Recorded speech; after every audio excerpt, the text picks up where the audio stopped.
காதலர் தினம் அதுவுமா வந்து பார்த்தீங்கன்னா, தோனி ரசிகர்களுக்கு வந்து பார்த்தீங்கன்னா, இப்படி ஒரு ஹேப்பி சூப்பர் சர்ப்ரைஸான செமையான நியூஸா அப்படின்ற மாரி வந்து பார்த்தீங்கன்னா, விஷயங்கள் இன்டர்நெட்ல வைரலா போயிட்டுருக்கு. அது என்ன விஷயம், ஏது விஷயம்ன்றத இந்த வீடியோல ஃபுல்லா சொல்றேன். நல்லா கேளுங்க. எஸ் வந்து பார்த்தீங்கன்னா, தோனிய வந்து அவர்கள் ரசிகர்கள் வந்து பார்த்தீங்கன்னா, காதலிப்பாங்க, வெறித்தனம், பக்தர்கள் அந்த மாரி என்னென்ன பேரோ வந்து பார்த்தீங்கன்னா, எக்ஸ்ட்ராகுலேட் பண்ணி வந்து பார்த்தீங்கன்னா, அவர் ரசிகர்கள சொல்லலாம். அந்த ஃபேன்ஸ் வந்து பார்த்தீங்கன்னா, அப்படி ஒரு ஃபேன்ஸ் ஐபிஎல்ல பொறுத்தவரைக்கும் வந்து பார்த்தீங்கன்னா, எத்தனையோ கேப்டன்கள் 2008லேருந்து 7லேருந்து மாறி இருக்காங்க. ஆனால் அப்படின்ற மாரி வந்து பார்த்தீங்கன்னா, கேப்டன் மாறாத ஒரே கேப்டன் தோனி.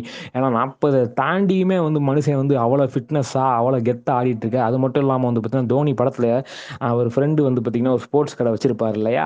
அந்த கடையில செஞ்ச அவரோட அந்த பிரைம் ஸ்போர்ட்ஸ்ன்ற கடையோட வந்து பார்த்தீங்கன்னா, லேபிள தான் பேட்ல ஒட்டி பிராக்டிஸ் பண்ற வீடியோலாம் வைரலா போயிட்டுருக்கு. அதுக்கு வந்து பார்த்தீங்கன்னா, ஏகப்பட்ட பேர் கமெண்ட்ல திருக்குறள்லாம் போட்டுட்டு இருக்காங்க. நன்றி மறப்பது நன்றன்று, அன்றல்லது அன்றே மறப்பது நன்று. அதுக்கப்புறம் முகநகர் நட்பது நட்பன்று, நெஞ்சுக்கு தகநகர் நட்பது நட்பாகும் அப்படின்ற மாரி, ஆஹா நட்புக்கு இலக்கணம் எங்க தல தோனி அப்படின்ற மாரிலாம் போயிட்டு இருக்கும்போது வந்து இன்னொரு ஒரு முக்கியமான நியூஸ் வைரல் ஆயிடுச்சு. அது என்ன அப்படின்னா, நம்ம முன்னாள் இந்தியன் பிளேயர் இர்ஃபான் பத்தான் இருக்காருல்ல, நான் ரீசெண்டா வந்து பார்த்தீங்கன்னா, அவர் வந்து ஒரு ட்வீட்டர் போட்டிருந்தார். என்னன்னா, நான் வந்து தோனிய மீட் பண்ணேன்.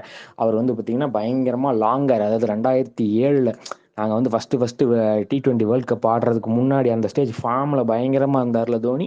அந்த டைம்ல வந்து பார்த்தீங்கன்னா, எப்படி ஹேர் வளர்க்குறாரோ அதே மாரி வளர்த்தாரு. ஹேரை மட்டும் வளர்க்கல, பாடியும் செம்ம ஸ்டாமினாமா, செம்ம ஃபிட்டா வந்து பார்த்தீங்கன்னா வச்சிருக்காரு. அது மட்டும் இல்லாம, எனக்கு தெரிஞ்சு இது அவரோட லாஸ்ட் ஐபிஎல்லா இருக்காரு. அவர் ஃபிட்னஸ பார்க்கும்போது அப்படின்ற ஒரு விஷயம் தான் செம சர்ப்ரைஸா செமையா போயிட்டுருக்கு.